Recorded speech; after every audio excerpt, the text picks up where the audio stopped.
Bienvenue au musée d'archéologie et d'histoire locale qui présente diverses collections autour de l'archéologie, l'évocation de la bataille de Denain, des collections également d'objets autour de la mine, de la sidérurgie.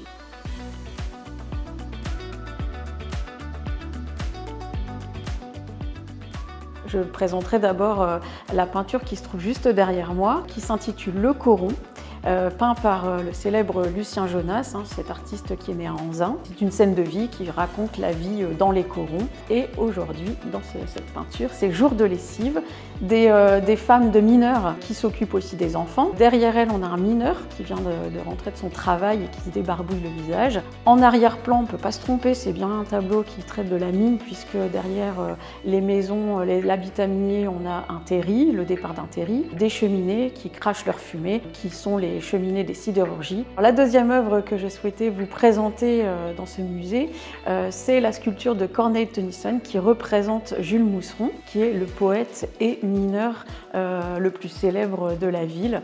Il a travaillé pendant 46 ans à la Fosse Renard.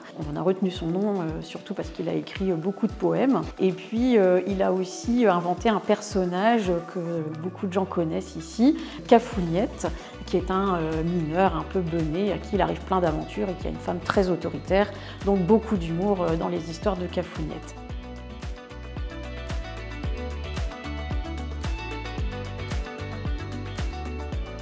Nous voici à l'arrière de ce qui reste en fait du coron Jean Bart, qui était composé de 4 bâtiments qu'on appelait des dizaines, construits en 1872.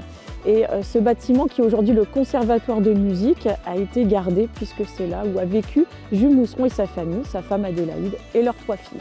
Ce bâtiment est typique des corons du 19e siècle qui montre le côté paternaliste des compagnies des mines. Ils veulent que les mineurs se sentent bien chez eux et on le ressent aussi quand on regarde la façade puisqu'il y a un certain esthétisme de l'architecture, aussi bien dans le choix des couleurs des briques que dans l'agencement de celles-ci qui propose en fait une architecture avec différents éléments de décor juste avec la brique.